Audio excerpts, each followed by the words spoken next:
Hi everybody, this is a review video for the first graders English, the Prisoners of Geography USA part, and Christmas edition. Okay, I hope you guys can hear me well. So here it says that the Second World War changed everything.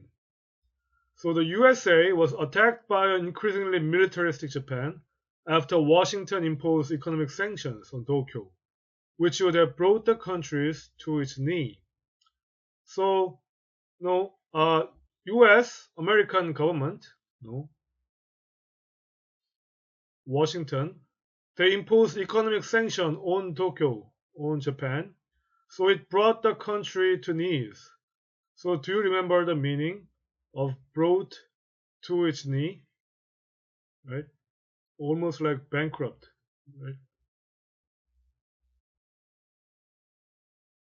So American government imposed sanction, economic sanction on Japan, and Japan was almost bankrupt. So the militarist Japan attacked USA during World War II, right?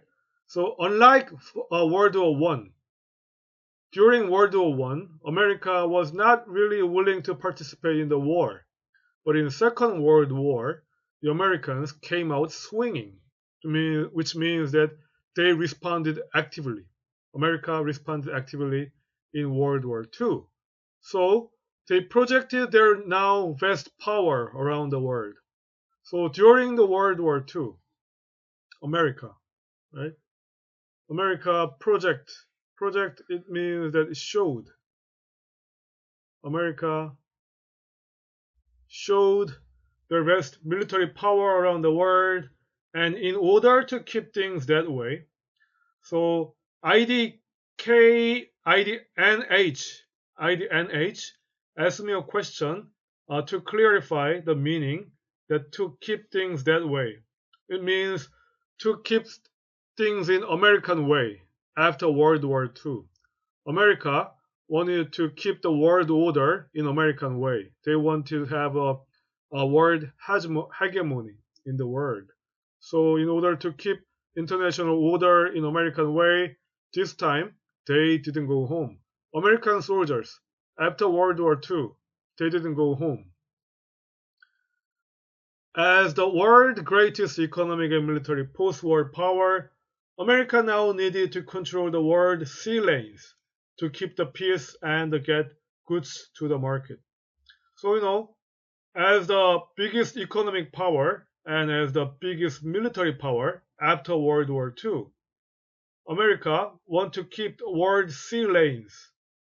America want to keep the world oceans in their way to keep the world peace and to provide goods to American market. Okay? So America were the last man standing. So after World War II, America were the last man standing.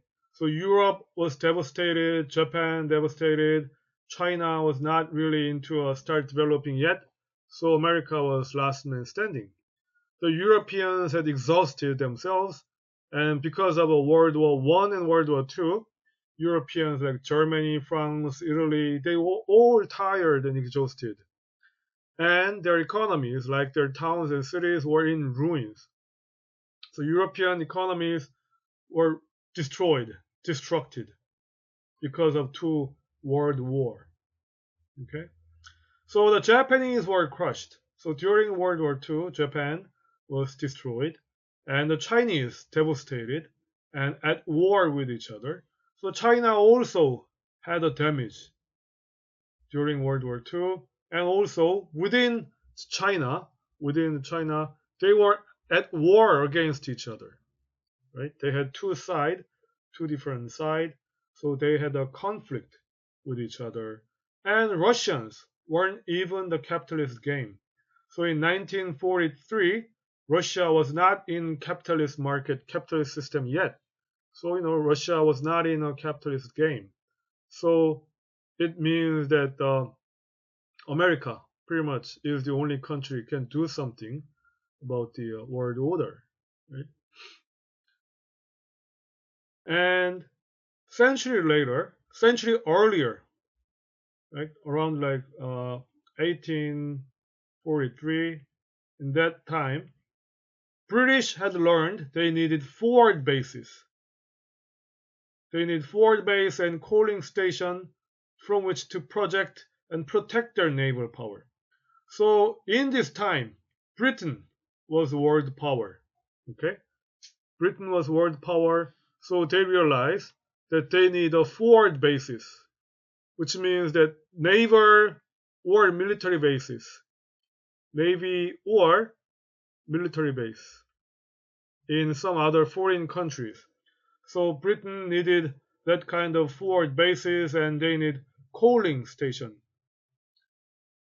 so they can project, they can show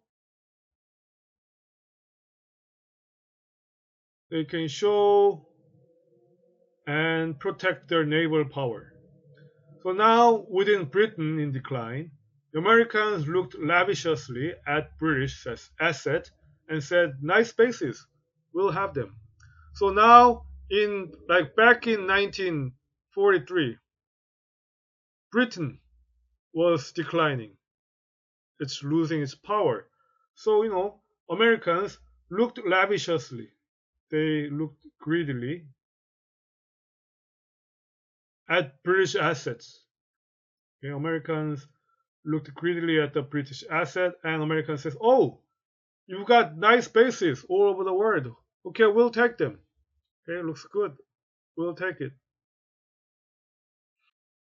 And the price was right.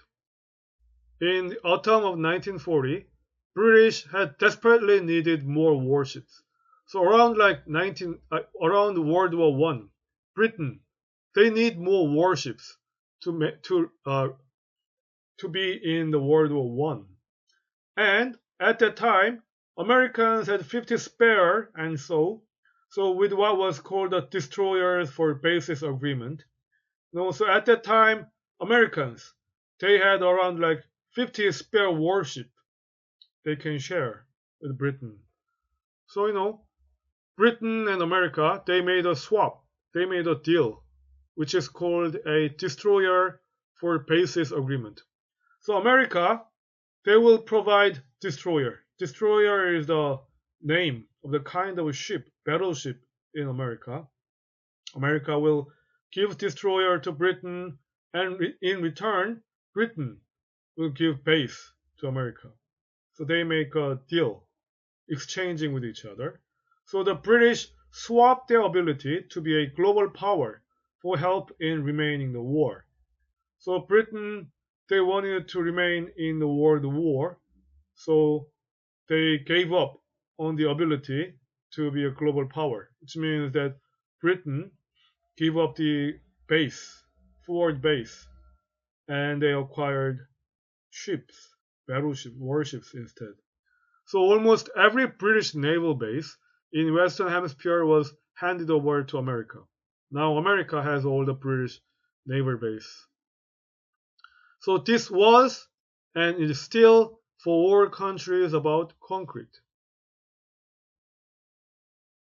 So different countries, and they try to have a development, and they will have a international competition. They want to have a more economic power. They want to have more military power in international world. This is all about concrete. Okay, all the competition and economic development and military development in the world is about concrete. Concrete in the building of ports, runways, hardened aircraft hangars and fuel depots, dry docks, and special forces training areas. We need concrete. We need concrete in building the port and building the runway. So you guys know what the runway is, right? Runway is a long road in the airport, so the airplane can run over, right? They can like accelerate airplanes. They can accelerate in the runway and eventually take off from the runway, right? So you need concrete to build runways, and you need concrete to build aircraft hangars and fuel depot, and dry docks, and special force training areas. We all need the concrete for building all kinds of these facilities. And in international world, international society, each nation compete against each other in order to have more concrete and build them concrete. Okay. So in the East, after the defeat of Japan, America seized the opportunity to build this all over, right? So, after World War II, Japan lost the war. So America, they had the opportunity, right? America had the opportunity to build the Pacific, okay, to come to Pacific area and mix and pour the concrete in Pacific area. So Guam, halfway across, they already had. Now they had bases right up to Japanese island of Okinawa in the East China Sea. So before World War II, America, they had a control over Guam. They already have a control over Guam and have some Air Force base in Guam. And after World War II, now they had bases right up to Japanese island of Okinawa. So America came to East China Sea and they built a base, American base in Okinawa, Japan. Right? So America successfully expanded its influence to Pacific area, to East China Sea area. So here, Americans also looked to the land. Not only America looked to the ocean, tried to have expand its influence or ocean area, but also America pay attention to the land territory. So if they were going to pay to reconstruct Europe through the Marshall Plan of 1948-51, they had to ensure the Soviet Union wouldn't wreck the place and reach the Atlantic Ocean. So America, they also were interested in the land, which is Europe. Europe need a lot of reconstruction after World War II. Cities and countries were all destroyed, were all ruins. So Europe had to reconstruct their cities and country. And based on plan called Marshall Plan of 1948 to 1951, America, they planned to rebuild Europe. Okay? And they had to ensure, America had to make sure the Soviet wouldn't wreck the place. So do you remember the meaning? Wreck the place? Right? I told you that interfere, right? So America had to make sure that Russia does not interfere with America in Europe while America is rebuilding the European nations. And also America had to make sure that Russia doesn't come to Atlantic coast. So the doughboys didn't go home. So doughboys referring to American military, right? American military, American soldiers, they didn't go home from Europe after World War II. Instead, they set up shop in Germany. So instead, American military, they built military station, military base in Germany, and they faced down the Red Army across the North European plain. So they face down means they compete. American soldiers compete against Red Army, Russian army in North European plain. And in 1949, Washington led the formation of NATO and with it efficiently assumed command of the Western world surviving military might.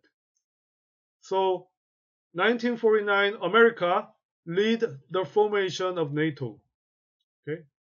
With European countries, America formed NATO. And America tried to have a command over the Western European world. Okay? And the civilian head of NATO might well be a Belgian one year and Brit the next year. So it seems that inside NATO, there are two kind of leaders. We have civilian leader and we have military commander. Okay? So they have two different type of leader in NATO. So for civilian head, anyone from NATO member country can become a civilian head in NATO. So for instance, let's say that 1 year a Belgian person can become leader, and next year a British person can become a civilian leader. However, the military commander is always an American. Always the military commander has to be always America, and by far the greatest firepower within NATO is America. So ID name NH also asked me a question about the difference between the greatest firepower within NATO and the military commander. Military commander refers to one person, okay? Military commander means one person, one military leader, okay? That one military leader has to be an American person. The reason why America can require that military commander should be America is because America has the greatest firepower. America has the strongest military power within NATO members. So America can demand that military leader, military commander should be an American person because America has the strongest military firepower within the NATO member countries. So no matter what the treaty says, NATO's supreme commander ultimately answers to Washington. Okay, so NATO, they have 26 member countries. Okay, they have 26 member countries. They have a committee. So they have a treaty which has a decision-making entity. But no matter what those 26 members make a decision and make a decision, eventually NATO's commander should answer to American government, Washington, even though they have 26 member of a treaty countries. Okay? So the United Kingdom and France would learn to their cost during the Suez Crisis 1956, when they were compelled by American pressure to cease their occupation of the Canal Zone, losing most of their influence in the Middle East as a result, that a NATO country does not hold strategic naval policy without first asking Washington. So in 1956, there was a Suez crisis.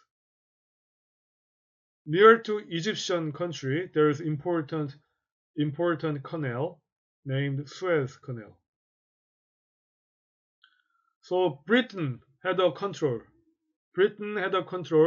over the Suez Canal, even though Suez is almost like near to Egypt area. Britain used to control the canal. So Egypt, they wanted to have monopolize this Suez Canal. So they tried to drive out Britain out of Suez area. So Britain and France, while they were the member of the NATO organization, they didn't want to listen to American order as a member of NATO. So when they tried to solve the situation of Suez Canal crisis, United Kingdom and France, they didn't discuss this matter with America first. And suddenly Russia interfered. Okay, Russia interfered, and Russia threatened Britain.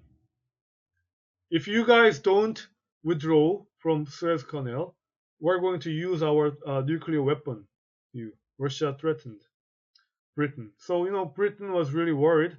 So eventually, Britain and France, they let America know about this situation, about Russian threat of using a nuclear weapon around this Britain area.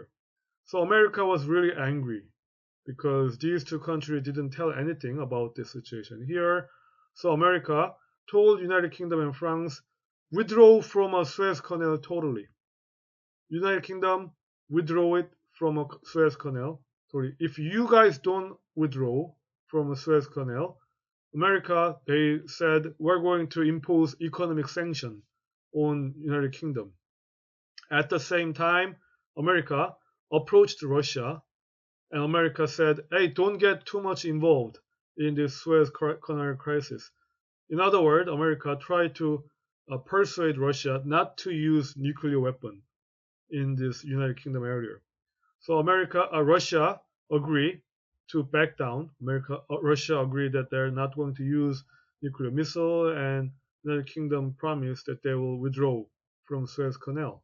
So the situation was settled down, and they were compelled by American pressure to cease their occupation. So their occupation means United Kingdom. They had to give up the occupation of Suez Canal zone. So Britain, they losing most of their influence in the Middle East as a result.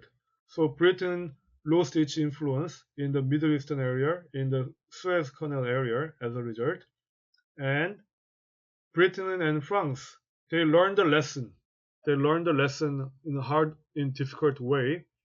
Even though Britain and France, they don't want to listen to American order for NATO decision making, but they realize that NATO country does not hold strategic naval policy without first asking Washington. They realize that it's better for them to ask Washington first before they make any kind of decision regarding NATO organization. And with Ireland, Norway, Britain, and Italy, all founding members of NATO, having granted the USA access and right to their bases, now dominate the North Atlantic and Mediterranean as well as the Pacific. So now Iceland, Norway, and Britain, Italy, they all agree that USA, they have access to the base in these countries.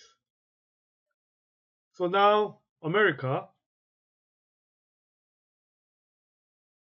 it means USA, America dominated North Atlantic area and Mediterranean area as well as the Pacific area. Okay? And in 1951, it extended its domination there down to south by forming alliance with Australia and New Zealand. So now America, they have an alliance with Australia and New Zealand now. Okay? And after that, America, they moved to north and came to Korea during Korean War, 1953 and 1950 to 1953.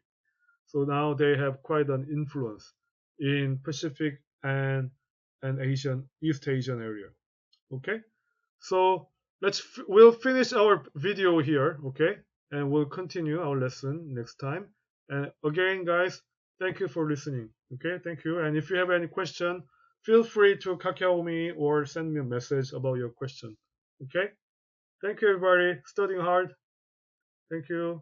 Bye.